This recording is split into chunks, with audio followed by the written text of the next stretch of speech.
எங்களால் என்ன செய்ய முடிந்தது? முதல்ல இந்த ஊர் கட்டுப்பாட்டை நாங்கள் உடைத்தோம். இந்த ஊர் கட்டுப்பாடை நாங்கள் உடைத்த பின் அவர்களது மத நம்பிக்கையை எங்களால் உலை வைக்க முடிந்தது. இன்னைக்கு அவர்கள் அனைவரும் எங்கள் பின்னால் இருக்கிறார்கள். அதனால் எங்களால் அதை சாதிக்க முடியும்னு. எதற்காக இந்த விஷயத்தை சொன்னேன் அசாமோட சேர்த்து அப்படின்னு சொன்னான்னா, சுனாமி முடிஞ்சது. எப்போவுமே நாட்டில் ஒரு பேராபத்து வந்தாச்சுன்னா முதல்ல கஷ்டமான வேலை என்ன அப்படின்னு சொன்னா, இடிச்ச இடத்துல இருந்து இந்த டெட் பாடியை மாற்றுறது ரொம்ப கஷ்டமான வேலை. ஏன்னா இதை நாங்கள் செய்திருக்கிறதுனால இதில் பல பேர் நம்ம கூட இதில் வந்திருக்கிறதுனால தெரியும். அப்புறம் அந்த பாடி எந்த ஸ்டேட்டில் இருக்கும் தெரியாது. சில பாடியெல்லாம் இந்த புயல் வரும், இந்த அஷ்டமடி காயிலெல்லாம் நம்ம கையை உள்ளே விடும்போது பாடிக்குள்ளெல்லாம் கை பிடிச்சி அந்த வாடையை சோப்பு போட்டு கழுவி போகிறதுக்கே 3-4 நாள் ஆச்சு. ஸோ இப்படிப்பட்ட வேலைகள், கட்டடம் உடஞ்சிருக்கும், உள்ளேருந்து அந்த பாடியை ரிமூவ் பண்ணோம், இதெல்லாம் ரொம்ப கஷ்டமான வேலை. அதுக்கப்புறம் அந்த பாடியை டிஸ்போஸ் பண்ணோம். அதுக்கப்புறம் இந்த சொந்தக்காரங்க இந்த பாடியை பார்த்து அழக்கூடியவங்க அவங்கள அங்கேருந்து மாற்றி கொண்டு போனோம். இந்த கஷ்டமான வேலையெல்லாம் எப்போவுமே ஒரு டிசாஸ்டர் முடிஞ்ச முதல் வாரத்துக்கு. இந்த முதல் வாரத்தில் எங்கே டிசாஸ்டர் நடந்தாலும் ஆர்எஸ்எஸ்ஐ சார்ந்த அமைப்புகளும் ஆர்எஸ்எஸ்ஐ சார்ந்த அமைப்புகளும் அமிர்தானந்தமய ஆசிரம், ராமகிருஷ்ணா மிஷன், இந்த மாதிரியான ஹிந்து அமைப்புகள்லாம் நீங்கள் முதல் வாரம் பார்க்கலாம். இந்த வேலையெல்லாம் முடிஞ்சு நம்மெல்லாம் திருப்பி வந்த உடனே எப்பவுமே ஒரு விஷயம் சொல்லுவாங்க, ஒரு வீட்டில் இழவு விழுந்ததுக்கப்புறம் மூதேவி நுழையும்னு. இழவு போன உடனே இந்த கிறிஸ்தவ மூதேவி நுழையும். இந்த மூதேவி முதல்ல என்ன பண்ணும்னா பணம் கொடுத்து கெடுக்கும், முதல்ல செய்கிற வேலை. அதுக்கு அடுத்தது என்ன பண்ணும் அப்படின்னு சொன்னான்னா, இந்த கடலூர் இந்த பக்கத்தில் வேலை செய்தவங்களுக்கெல்லாம் தெரியும், சுனாமிக்கு வந்ததுக்கப்புறம் அரசாங்கம் உதவி பணம் கொடுத்ததுக்கப்புறம் நம்ம திருவான்மியூரில் ஆரம்பித்து அந்த பக்கம் நம்ம சிதம்பரத்தை தாண்டி நம்ம நாகப்பட்டினம் வர எல்லா டாஸ்மாக்லையும் 1 பங்குக்கு 3 பங்கு விற்றுச்சான் உதவி பணம் வந்த உடனே. இது பேப்பரில் இருந்த செய்தி. இது ஒன்று. ரெண்டாவது என்ன அப்படின்னு சொன்னான்னா, இந்த குழந்தைகளுக்கு கேம்ப் நடத்துகிறேம்மா. மூணாவது என்னென்னா சைக்கலாஜிக்கல் கவுன்சிலிங்மா. பாவம் நம்ம ரங்கநாதனும் ஊராக கவுன்சிலிங் கிளாஸ் நடத்துகிறார். இவர் கிளாஸுக்கு ஒருத்தனும் போக மாட்டேங்கிறான். பாதிரியார் கூப்பிட்டா போகிறேன், இவர் கூட போனேன், இவர் என்ன ஒன்றார் எங்கிட்ட இருந்தால் 1000 ரூபா ஃபீஸை கேட்குறாரு. அங்கே போனேன்னா அவனுக்கு ஒரு 5-10 ரூபாயும் தரான், ஒரு அளவு குட்டியும் தரான். நான் ஏன் இவர் கூட எனக்கு என்ன லாபம் இவர் கூட போய். அதனால் எல்லாரும் அவங்க கூட போகிறாங்க. அன்றைக்கி விஜயசாமி என்கிட்ட ஒரு விஷயம் சொன்னார், இந்த சுனாமி பாதிக்கிறதுக்கு முன்னாடி இந்த பகுதியில் நாங்கள் வேலை செய்திருக்கோம். அந்த ஊர் தலைவர் கட்டுப்பாட்டில் அந்த ஊர் சமுதாயம் இருந்துச்சு. சுனாமி பாதிச்சு 1 வருஷம் கழிஞ்சு இப்போ நாங்கள் போகிறோம், ஊர் கட்டுப்பாடுங்கிறது தளர்ந்து விட்டது. இதே கடலூர் காஞ்சிபுரம் மாவட்டத்தில் இன்னைக்கு இருக்கக்கூடிய நிலைமை, இதே நிலைமை தான் நாகாலாண்டில் ஏற்பட்டது, இதே நிலைமை தான் போடோலாண்ட்லையும் ஏற்பட்டிருக்கு. எந்த மாற்றமும் கிடையாது. The operation of the missionary from day 1 to till date மாறவே இல்லை. முட்டாள் ஹிந்து புரிந்து கொள்ளவில்லை. இதுதான் அதில் உண்மை. இப்போ எப்படி இங்கே நடக்குதோ இதே மாதிரி ஊர் கட்டுப்பாடுகள் தளர்த்தப்படும். பாதிக்கப்படுறவனுக்கு உதவி கொடுக்கிறேன் என்று மூதேவிகள் செல்வார்கள்.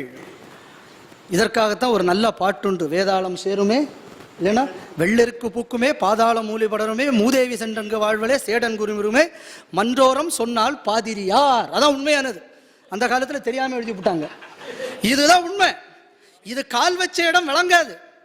ஏன்னா அதே முழுசு இல்லை, பாதிரி முழுத்திரி கூட கிடையாது, அது பாதிரி தான், அது அப்படித்தான் இருக்கும்.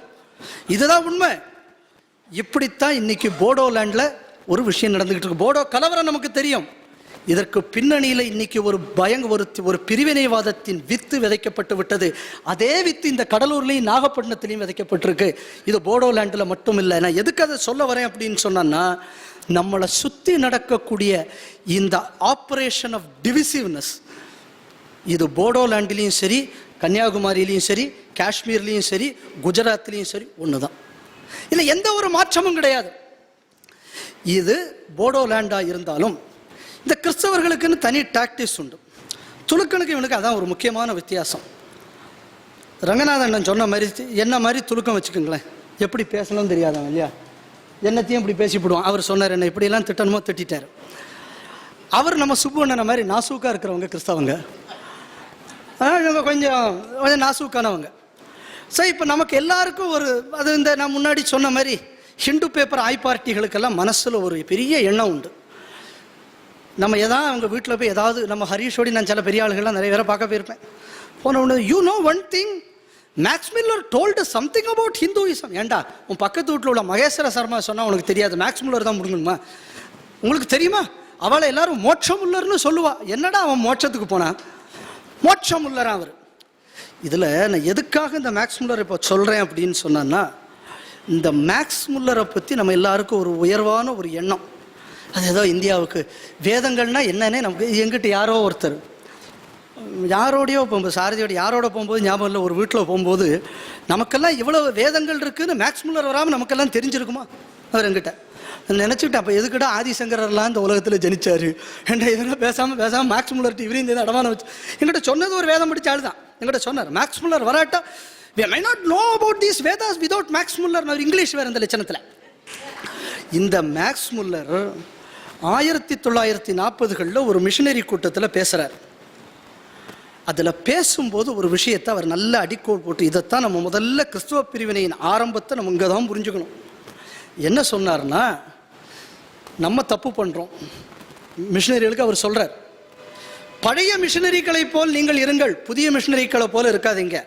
அப்போ என்னடா பழசு புதுசுன்னு நம்ம முன்னாடி சொல்கிற மாதிரி இந்த நிறைய இந்த போஸ்ட் ஓட்டுறான், அறுவை சிகிச்சைக்கு முன் அறுவை சிகிச்சைக்கு பின்னுன்னு. அந்த மாதிரி இது போஸ்டர், இதற்கு முன் இதற்கு பின், இது என்ன முன்னு இது என்ன பின்னுன்னு சந்தேகத்தில் கேட்டால் அதுக்கு இவர் சொல்கிறாரு என்னன்னா, முன்னாடியெல்லாம் போன இந்த பாதிரிகள் மிஷனரிகள் எந்த நாட்டுக்கு போகிறாங்களோ அந்த நாட்டின் மொழி, அந்த நாட்டின் கலாச்சாரம், அந்த நாட்டு அம்சங்களை எல்லாம் படித்துக் கொள்வார்கள். அந்த சமுதாயத்தில் இவர்கள் ஒரு ரோல் மாடலாக மாறுவார்கள்.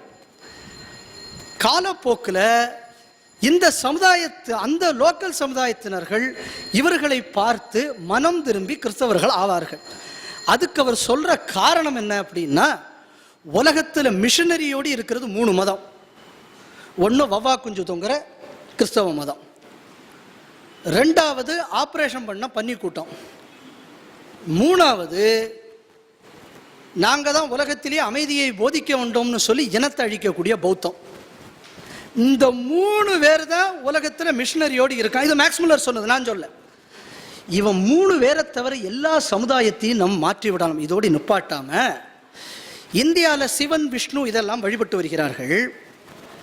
எப்படி அப்பல்லோ இதெல்லாம் அன்னைக்கு கிரேக்கர்களும் ரோமர்களும் வழிபட்டு பிற்காலத்தில் காணாமல் போனதோ, இதே மாதிரி இதுவும் காணாமல் போய்விடும். அதனால நீங்கள்லாம் என்ன பண்ணுங்க, நீங்கள் எல்லாம் சமஸ்கிருதம் படிங்க, எல்லாரும் தமிழ் படிங்க, எல்லாரும் கன்னடம் படிங்க, கொஞ்சம் கொஞ்சமாக நீங்கள் இவர்களை ஆக்கிரமித்து மாற்றி விடுங்கள்.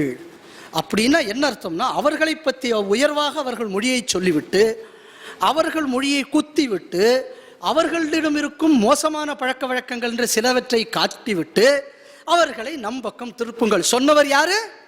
மோட்சமுல்லர். என்ன மோட்சமுல்லரோ மோட்ச மூலமோ எனக்கு தெரியல. இப்படி சொல்லிக்கிட்டு இருந்தார் இந்த மோட்சமுல்லர். எதற்காக இதை சொல்ல வரேன்னா, இப்போ அதே மாதிரி அந்த மோட்சமுல்லர் போட்ட அந்த விதை இருக்க, அது இப்போ நிறைய வளர்ந்துக்கிட்டு இருக்கு. அதில் ஒரு விதைக்காக நம்ம சாமி தியாகராஜன் சார் பாவம் அவஸ்தைப்பட்டுக்கிட்டு இருக்கார்.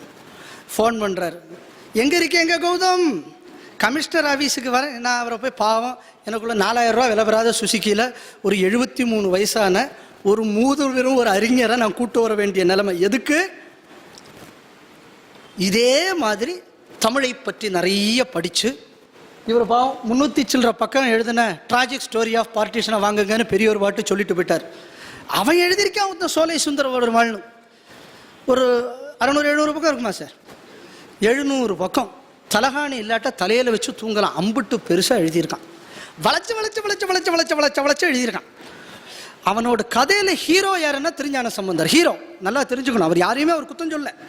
ஹீரோ நல்லா உயர்வாக சொல்லிவிட்டு ஒரு 4 முக்கியமான விஷயத்தை அதில் ஒரு பொடியை வச்சார். என்னன்னு அவர் திருநீற்று பதிகம் பாடினார், நமக்கெல்லாம் தெரியும். அவர் ஒரு விபூதி பை வச்சுருப்பார். அதில் ஒன்றில் விபூதி வச்சுருப்பார், இன்னொன்று மூலிகையை வச்சுருப்பார். மூலிகையை போட்டு கொடுப்பாரு, உடம்பு சரியாயிடும், விபூதின்னு ஏமாற்றுவார்.